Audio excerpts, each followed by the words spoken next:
Hey everybody, and welcome to MBE Movie News. On today's show, I'm going to be breaking down my top 10 most anticipated movies of 2020. And yes, as I did say, it is going to be my breakdown of my personal top 10 most anticipated movies of 2020. It is a very exciting year for film, as ever. There is a wide array of very distinct and different movies out there. Some have not made my top 10 list, but I had to be a callous little shit and cut out some of the riff-raff and try and narrow it down to what I feel is the best movies for me, what ones I'm most excited for. And also I'll be tagging on the Bog Rundown incidentally as well at the end of this show. But look, coming in at number 10 is Coming to America. Now you may be asking, what crack are you smoking? You are putting Coming to America into your top 10 most anticipated movies list for the year. Are you smoking LSD or something, man? What are you doing? Are you drinking LSD? Well, no, I'm not, because having just watched Coming to America, the 1988 one, a matter of a week ago, it's just renewed my excitement for this movie ever more, because it's such a cult classic, amazing movie. Probably the pinnacle of that Eddie Murphy style of just 10, 12 different characters being portrayed by him in Arsenio Hall. Just a wonderful movie. Probably a movie of its time though, more than any other movie in the last 30 years. I don't know how it's going to transcend that barrier into today's generation, the PC snowflake generation, where some of the things that Eddie was saying in that movie just would not be allowed in today's society. It will not be allowed. He will have to rein in some elements, but I'm excited. Having watched this man on Saturday Night Live fairly recently, I think he's maintained the sharpness.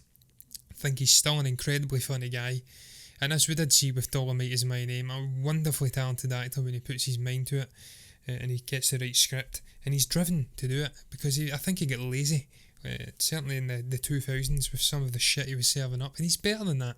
He really is. And he's getting back the old gang. He's getting back the likes of Arsenio Hall. John Amos is in there, bolstered by Wesley Snipes coming in, and I believe playing General Easy, a tyrannical general from a neighbouring African state. And it's all about Akeem's son. He's got himself into a spot of bother, and I think they have to go over and try and help him out in some way or another.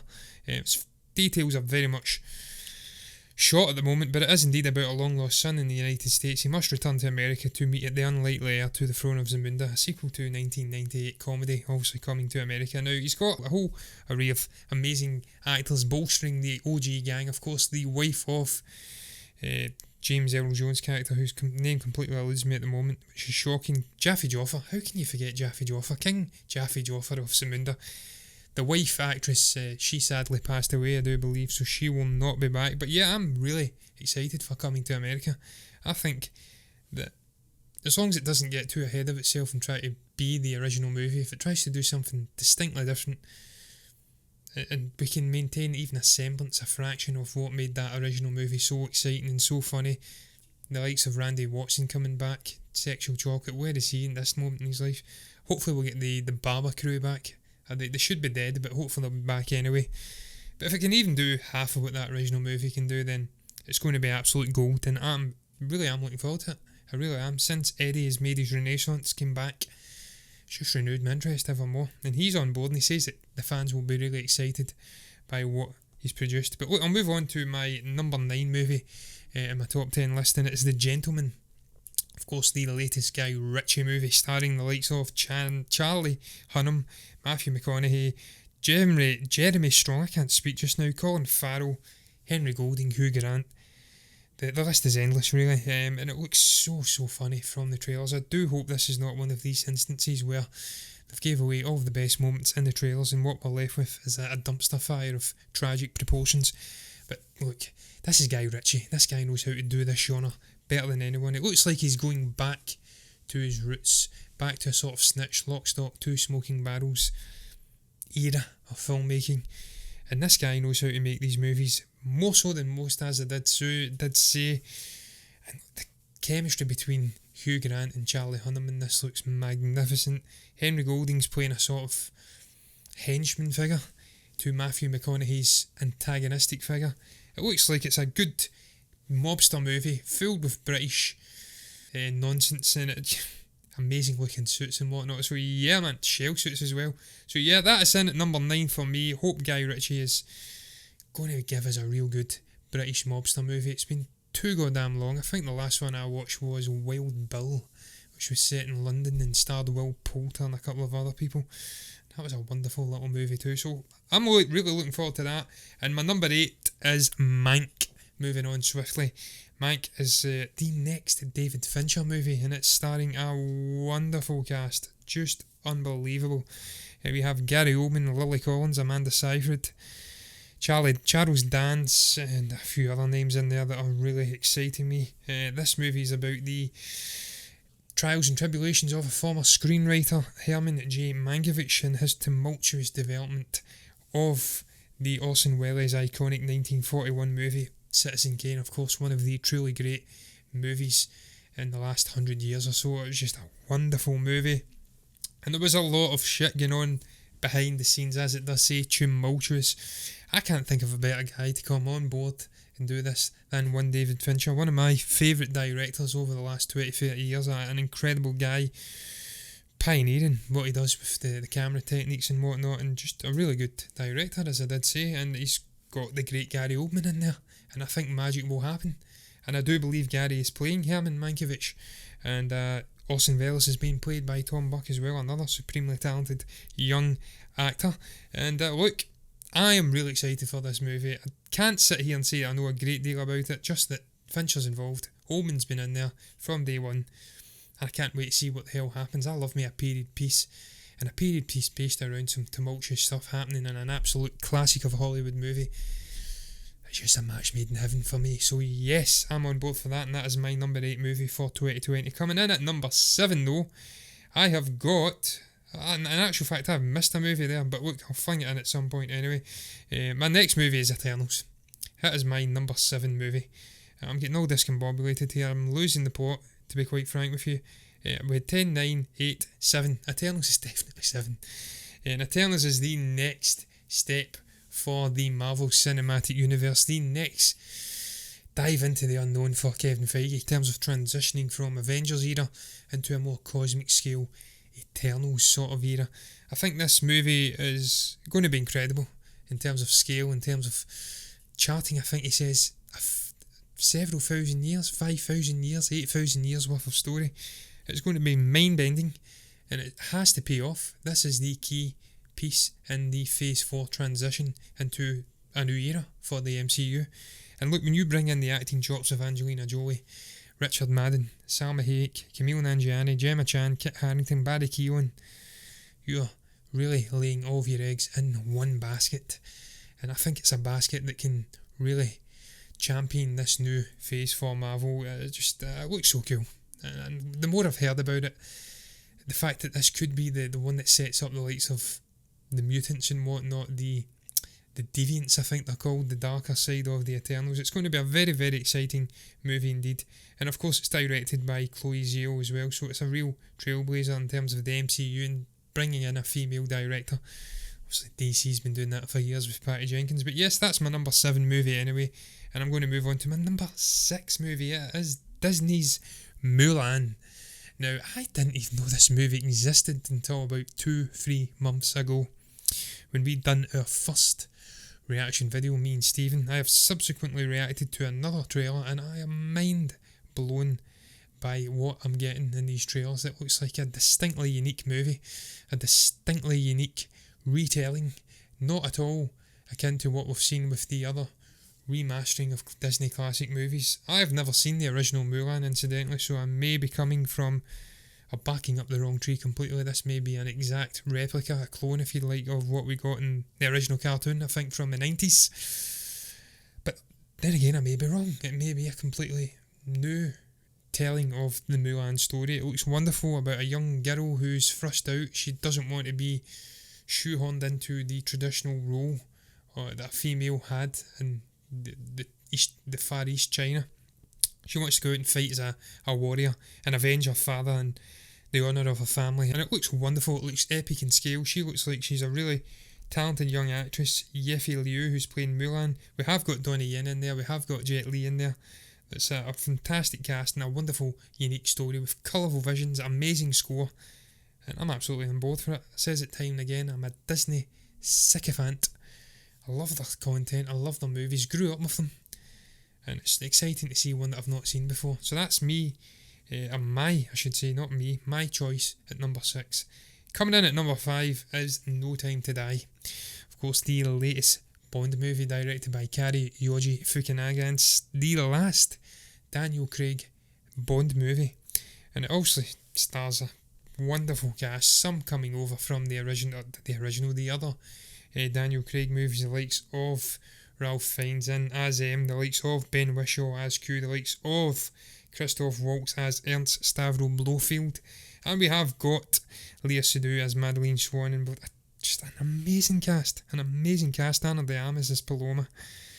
And I'm so excited for this movie, having seen the trailer, blown away by the trailer, much like Mulan. Looks fantastic. The action, Craig looks wonderful, better than ever. He's retired initially, and then he comes in back into a new world of technology and nefarious antics from Rami Malek's Safin. It looks a beautifully shot movie, and just again, gadgetry galore. That Jaguar car with the turrets and the bonnet, it looks amazing. And then Hans Zimmer stepping in to score his first ever Bond movie. It's too much excitement here within me to even hold it in. I cannot wait to see it. And I am not the biggest Bond fan. I've said this time again, I'm not the biggest Bond fan, but in the main I've really enjoyed Daniel Craig's Bond movies, and this one looks like it could pack a punch. It could be the best of the lot, and I'm so excited for it. But look guys, I am done speaking about it. I'm going to go on to another movie which is composed by Hans Zimmer, and it's Wonder Woman 1984. Incidentally, that will be a theme moving down into my final couple of movies. He is having a real hands-on approach, Hans Zimmer, with some of my favourite movies of this year. But of course, Patty Jenkins back on board, creating a sequel starring obviously Gal Gadot, Chris Pine, and I think we've got the great Pedro Pascal in there as a villain too. So yes, I'm really excited for it. I'm having some technical issues with my iPad at the moment, but again, the trailer looks like we are getting a whole new set of talents from Wonder Woman, skills if you'd like. Don't know why my brain had a little brain fart there. She's swinging off of lightning, she's sliding all over the place and whipping people with that wondrous looking whip, which is also, I believe, able to give her the thoughts of, or subdue the person she whips and give them the thoughts and whatnot, and telepathy, for lack of a better word.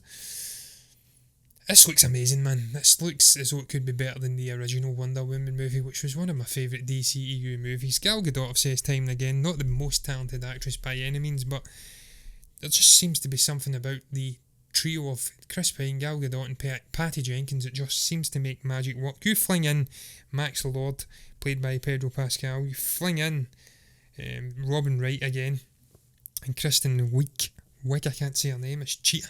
What a wonderful name that is. Amazing visuals, an amazing period piece set in the 80s. Colourful, zany, looks like a real faithful representation of that decade, unlike some movies which try to be set there.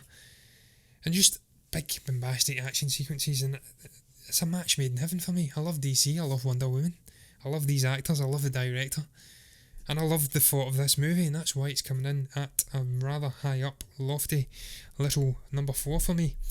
I hope I'm getting these numberings right, incidentally, because it's going all over the place here. I don't know what is going on. I'm pretty sure it's my number 4. And coming in at number 3 on that note is A Quiet Place Part 2. Now, you speak about trailers. This is a recurring theme throughout this little show. That trailer was magnificent.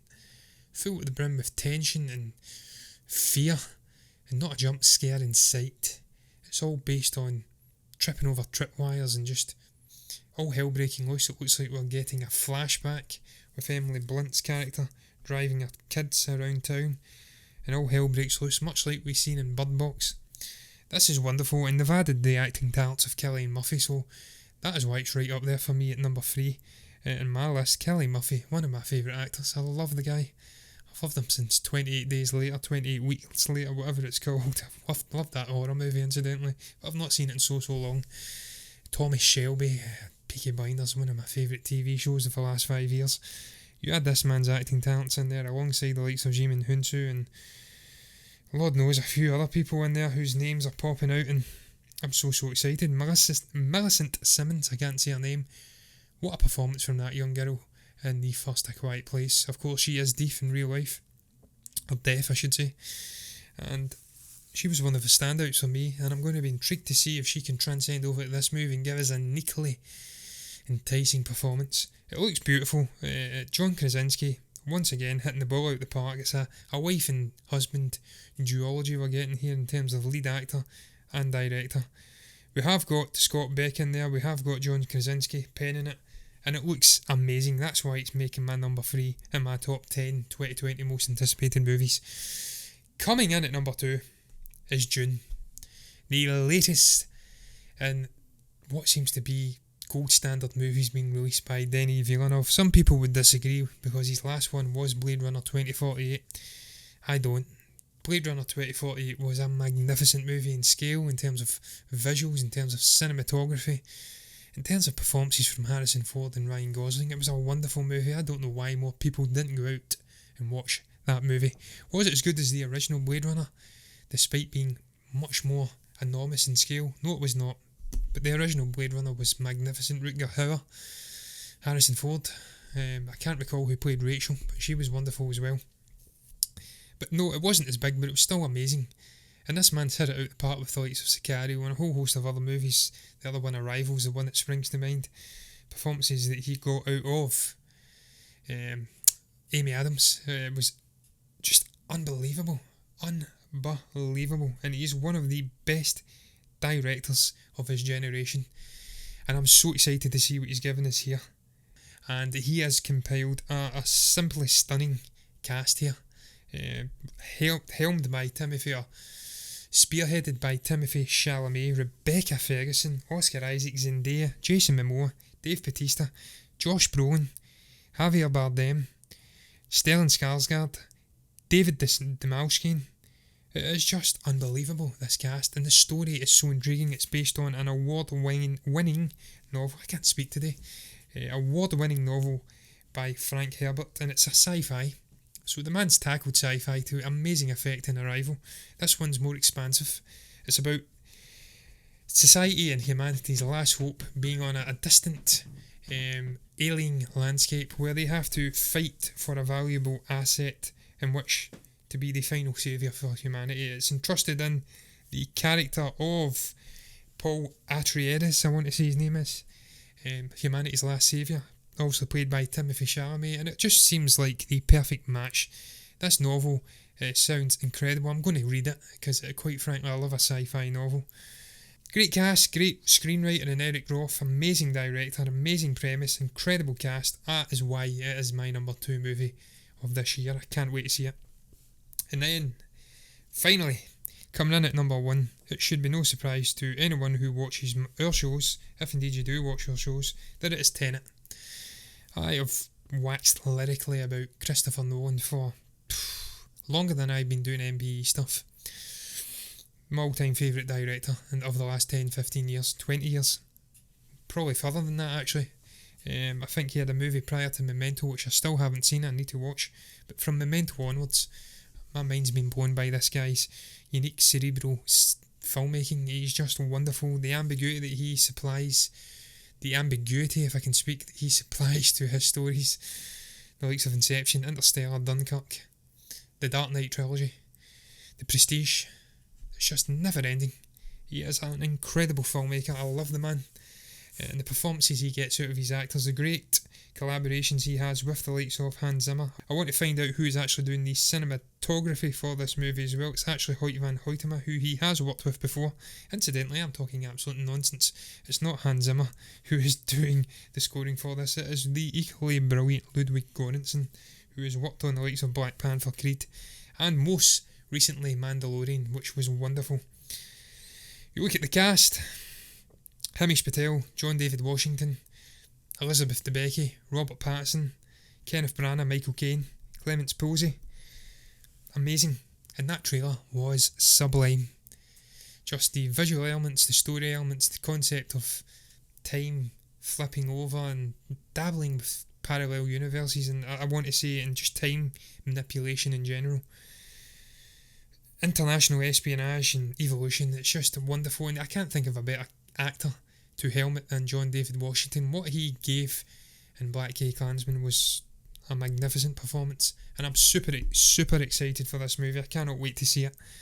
The latest in the long, never-ending chapters of Christopher Nolan. I know he's not done many movies. I think he's done about 11 or 12, but cannot wait to see it, man. That is going to round up, incidentally, my top 10 most anticipated movies of 2020, and I'm going to quickly move on and do the blog rundown. This is, of course, a more streamlined summary of the top 3 latest movies on the three latest movies. In this case, it's not latest, because we're miles behind, so the 3 next movies that I've not yet spoke about on the blog rundown, I'll rephrase it that way. Coming in first is, I want to say Brightburn. I may be wrong though, because I'm having again issues with my goddamn iPad. It is killing me. No, coming in first is definitely Brightburn, and it is being reviewed by Peter Plowmers. Now, we've seen this movie, me and Stephen, many months back, and I completely share Peter's sentiments. Incidentally, you should go along to our blog at movieburnerentertainment.org to read all the reviews and films that I am going to be speaking about over the next 4 or 5 minutes. Brightburn was wonderful. David Yarovesky, I think it was produced by James Gunn, and it was certainly written by Brian Gunn and Mark Gunn, and it starred Elizabeth Banks and also the wondrous talents of Jackson A. Dunn as Brandon, the alter ego evil Superman. This is also a horror alternate telling of the Superman origin story, and look, without gibbering off too far, Peter really enjoyed it, much like me. Didn't feel it was all out horror, and I agree with that. There was certainly some gruesome, gory moments in there, but it was action packed, really exciting, and it opened the door up for maybe more incarnations of this universe. Of course, we had that great end credit sequence of an Alex Smith type newsreader speaking about various different evil incarnations awakening throughout the world. I really enjoyed it, and I'm going to move on that note to the next movie, which is, if I can find it, Joker. The Joker movie, which we have been speaking about endlessly for Christ months now. This one is also coming in from Peter Plowmers, and much like me, he simply was blown away by this movie in terms of the storytelling from Todd Phillips, in terms of the performance that he got out of the magnificent Joaquin Phoenix. He was blown away by Joaquin's performance. He, like me, thinks he should be getting an Oscar for Best Actor this year. If he doesn't, it's an absolute disgrace. And he was blown away by the themes explored in this movie, the sense of society shaping monsters not being born, and being shaped by a wide array of different moving mechanisms within modern day society, the lack of empathy in society, and the way that it crafts loners and just forces people into a corner. He was brought to an emotional state, I want to say, by the nature of this man being beaten down again and again and again, and then him eventually just exploding out in furious anger and vengeance at the end. I loved it. My number 1 movie of last year, and I highly urge you to go and read the review in full. But look guys, I'm going to round up the blog rundown because I am running out of time very quickly here, with Before I Wake coming in from Stephen Wilkins. This is a Mike Flanagan horror, drama movie. It's been a while since I've seen it. I think it was I'm pretty sure it had drama elements to it. Not my favourite Mike Flanagan movie, incidentally, but yes, drama, fantasy, horror. I was right. It's about an orphan child and his dreams really manifesting into reality, and it's nightmarish, and it's a very cool movie. Mike Flanagan knows how to do horror movies. I've said it time and again. Wonderful director. Really liked him over the last few years with the likes of Hush, The Haunting of Hill House, the obviously Gerald's Game, and the brilliant Doctor Sleep from last year. Steve really enjoyed it. He gave it an A-. He says it was a wonderful little movie with a cool little backstory, full of mystery that just unfolds wonderfully. He liked the horror element, with the fantasy drama really taking centre stage. It's mysterious, it's exciting, and it's sad, and I would highly urge you to go and read his review. And look, that's going to round up the blog rundown on that note. I'd like to thank the 2 writers on this week's blog rundown for once again contributing to our blog, the wonderfully talented chaps. And once again, urge you to go and give their reviews a read. But look guys, what did you make of my top 10 most anticipated movies of this year? Do you share my choices? Would you move some ones around? Maybe introduce other movies into your top 10? If you've anything to say at all about this show in terms of blog rundown, top 10 choice, you can comment below and let me know what your thoughts are down below in the comment section. You can also like the video if you've enjoyed it. You can subscribe to the channel if you're enjoying content like this. My voice is nearly going here. I need a drink. And if you do, then you'll see me again tomorrow for the review of Jojo Rabbit with Stephen.